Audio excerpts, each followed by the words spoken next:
തമാശക്കാരൻ മാത്രമല്ലായിരുന്നു സലീം കുമാർ. ആ ചിരിയുടെ പിന്നിൽ വലിയൊരു മനുഷ്യനുണ്ടായിരുന്നു.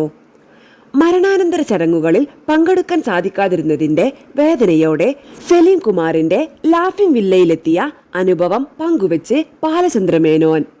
വീടിന്റെ പേര് കണ്ട നിമിഷം തന്നെ ഇത് സലീം കുമാറിന്റെ വീട് തന്നെ എന്ന് തോന്നിയെന്ന് അദ്ദേഹം പറയുന്നു. ചിരിക്കുകയും ചിരിപ്പിക്കുകയും ചെയ്യുന്നത് ജീവിതമാക്കിയ ഒരാൾക്ക് അതിലും മനോഹരമായൊരു പേര് വേറെയില്ലെന്നാണ് ബാലചന്ദ്രമേനോന്റെ വാക്കുകൾ. സിനിമയിൽ ഒരുമിച്ച് വളരെ കുറച്ച് മാത്രം പ്രവർത്തിച്ചിട്ടുണ്ടെങ്കിലും ജീവിതത്തിൽ വലിയൊരു സൗഹൃദം പങ്കിട്ട ആളായിരുന്നു സലീം കുമാർ. വർഷങ്ങൾക്ക് മുൻപ് വേദികളിൽ തന്റെ ശബ്ദം അനുകരിച്ച് ആളുകളെ ചിരിപ്പിച്ചിരുന്ന ഒരു മെലിഞ്ഞ ചെറുപ്പക്കാരനിൽ നിന്ന് ദേശീയ പുരസ്കാരം നേടിയ ഇന്ത്യയിലെ മികച്ച നടനായി വളർന്ന സലീം കുമാറിന്റെ യാത്ര അഭിമാനകരമാണെന്ന് അദ്ദേഹം ഓർമ്മിക്കുന്നു. സലീം ഒരു തമാശക്കാരൻ മാത്രമല്ലായിരുന്നു, സമൂഹത്തെ ആഴത്തിൽ മനസ്സിലാക്കിയ മനുഷ്യനായിരുന്നു എന്ന് ബാലചന്ദ്രമേനോൻ പറയുന്നു. സോഷ്യൽ മീഡിയയിൽ സലീം പങ്കുവച്ച പല വീഡിയോകളും ജീവിതത്തെക്കുറിച്ചുള്ള വലിയ ബോധ്യങ്ങൾ നിറഞ്ഞതായിരുന്നുവെന്നും അദ്ദേഹത്തിന്റെ വാക്കുകൾ കേൾക്കുമ്പോൾ ഇത് പ്രശ്നം ഗുരുതരമാണ് എന്ന് തോന്നിയിരുന്നുവെന്നും അദ്ദേഹം തുറന്നു പറയുന്നു.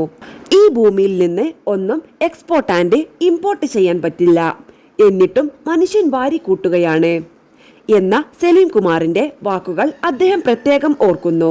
തമാശയുടെ ഭാഷയിൽ പോലും ജീവിതത്തിന്റെ സത്യങ്ങൾ പറയാനറിയാവുന്ന അപൂർവ കലാകാരനായിരുന്നു സലീമെന്ന് അദ്ദേഹം പറയുന്നു. തന്റെ പുസ്തകത്തിൽ ചിരിയോ ചിരി എന്ന സിനിമയെക്കുറിച്ച് സലീം കുമാർ എഴുതിയ കുറിപ്പും ബാലചന്ദ്രമേനോനെ ഏറെ സ്പർശിച്ചു. 26 പ്രാവശ്യം ആ സിനിമ കണ്ടതായി സലീം പറഞ്ഞത് ആ സിനിമയോടുള്ള അദ്ദേഹത്തിന്റെ സ്നേഹവും ആദരവുമാണെന്ന് അദ്ദേഹം വിശ്വസിക്കുന്നു. 2001 വർഷത്തിലേക്ക് കാലെടുത്ത് വെച്ച നിമിഷവും ബാലചന്ദ്രമേനോൻ മറക്കുന്നില്ല. ഭാര്യയോടൊപ്പം ആഘോഷിച്ച ആ പുതുവത്സര രാവിൽ പരിപാടികൾക്ക് നേതൃത്വം നൽകിയത് സലീം കുമാറായിരുന്നു. ഞാനും സലീമും ഒരുമിച്ചാണ് 2001 കടന്നത് എന്ന ഓർമ്മ അദ്ദേഹത്തെ ഇന്നും വികാരധീനനാക്കുന്നു. സലീം കുമാർ തന്റെ പുസ്തകത്തിൽ കുറിച്ച വാക്കുകളും ബാലചന്ദ്രമേനോൻ പങ്കുവെക്കുന്നു. കാലം എനിക്ക് കരുതി വെച്ചിരുന്ന സൗഭാഗ്യങ്ങളിൽ ഒന്നാണ് ബാലചന്ദ്രമേനോനുമായുള്ള സൗഹൃദം.